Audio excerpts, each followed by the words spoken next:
He's the executive director of the Foundation for Freedom Online, Mike Benz. Mike, thank you for joining me this evening.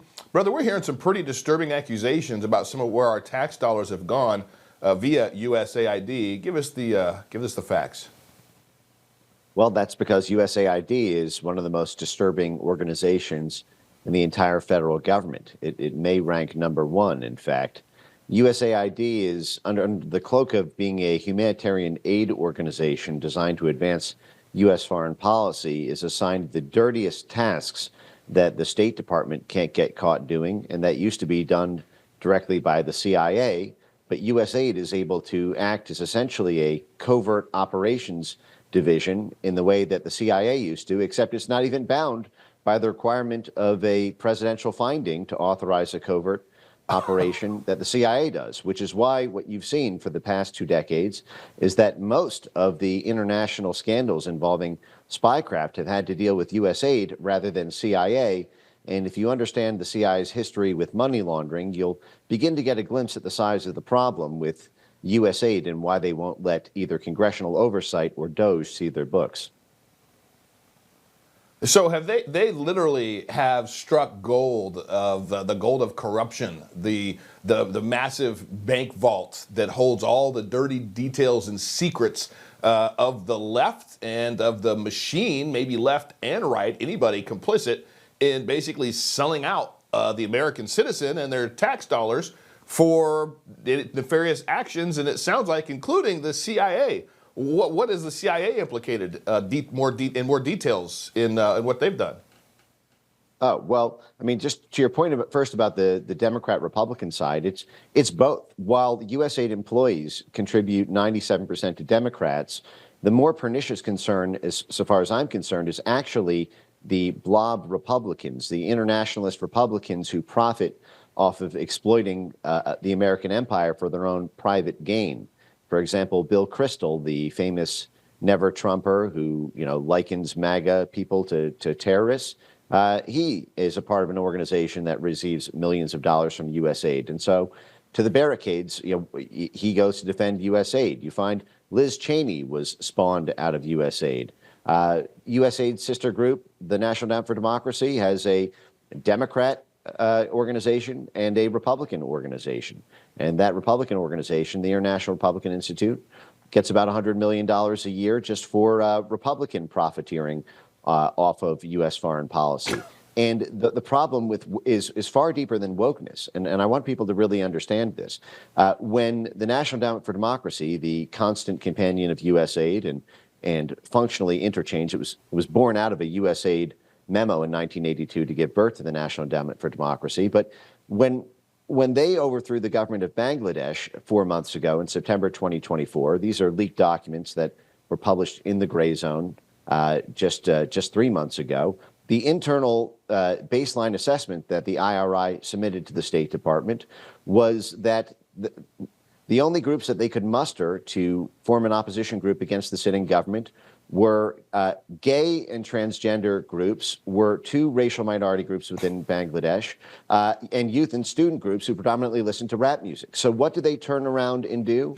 IRI, in tandem with USAID, they funded Bangladeshi rap groups. They funded transgender dance festivals.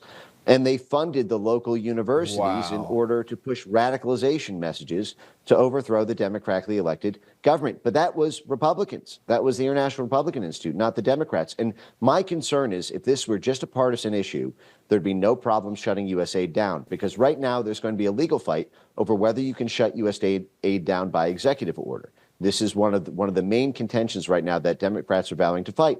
But if you couldn't do it through an executive order, you could do it through an act of Congress.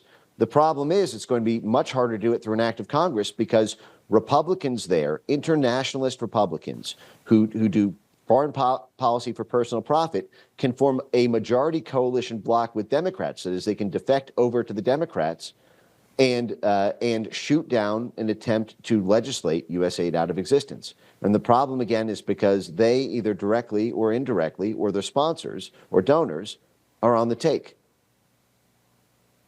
Wow. Wow, wow, wow. Yeah, we have hit the mother lode here. I really hope that it's something that President Trump can just issue an EO and say it's done. I hope also that as they begin to uncover the details of all of these schemes that go back 20 years, as you say, I hope that the individuals involved get exposed, and literally the America gets to see exactly who's been on the take for doing what, and maybe that'll push the ability for President Trump to sign an executive order and shut it down. What are your thoughts? Well, in terms of what, the amount is totally eye-popping and overwhelming. The analogy that I've been giving for the past 2 years is that many people think they live in the world they think they live in, but in some respects, it's a carefully constructed Truman Show made up of movie characters around them, produced by USAID. And what I mean by that is USAID has infected the institutional architecture of every aspect of American society and world society. They have infected the media by USAID-sponsored media. They have infected social media by galvanizing advertiser boycotts and pressure to change social media algorithms. They've corrupted the prosecutors by USAID's work with prosecutors, prosecutor groups, and media groups to create predicates for prosecutors to take action. They've corrupted the unions. They've corrupted the public health institutions. Virtually every layer, from academia to civil society to the private sector to the media to the government, is flowing through with unaccountable USAID bribe money to advance what's said to be U.S. foreign policy interests. But because Donald Trump ran on a foreign policy vision dramatically different from the legacy establishment, they used USAID as the tip of the spear to kill the domestic drivers of foreign policy, aka take out the guy who's running for president and his movement, and you won't have to worry about anyone challenging our foreign policy vision. Wow, I gotta go. This is amazing. I need to have you back on really soon, Mike. But really quickly, if you can tell me in 15 or 20 seconds, has every past president for the last 20 years known about this corruption with USAID and just chose not to do anything about it? Well, most of them are on the take. Joe Biden was the head of the Senate Foreign Relations Committee, which directly oversees USAID. USAID was funding Burisma. USAID gave money to Burisma and had a formal partnership agreement with Burisma. Barack Obama's mother worked for USAID. The Bush family runs right through it. Bush's Vice President Dick Cheney, Liz Cheney worked for USAID. They're all in on it. And this is the reason that the Trump revolution was so revolutionary. It's because it defeated both sides of the USAID snake. And now we're going to see just exactly how the snake bites back when it's cornered.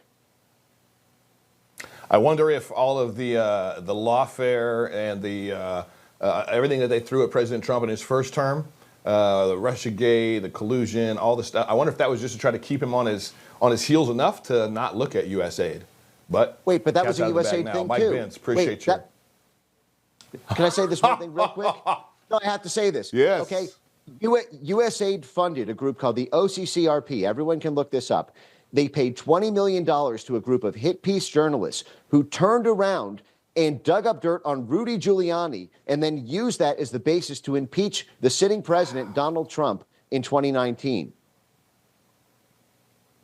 That was USAID. That right there, that explains it. I was just, again, you nailed it. You had the information, and it makes sense. I got to have you back soon, Mike. We're going to keep close eyes on this here at The Pulse. Mike Benz, thank you so much for your insights, brother. Thanks, David.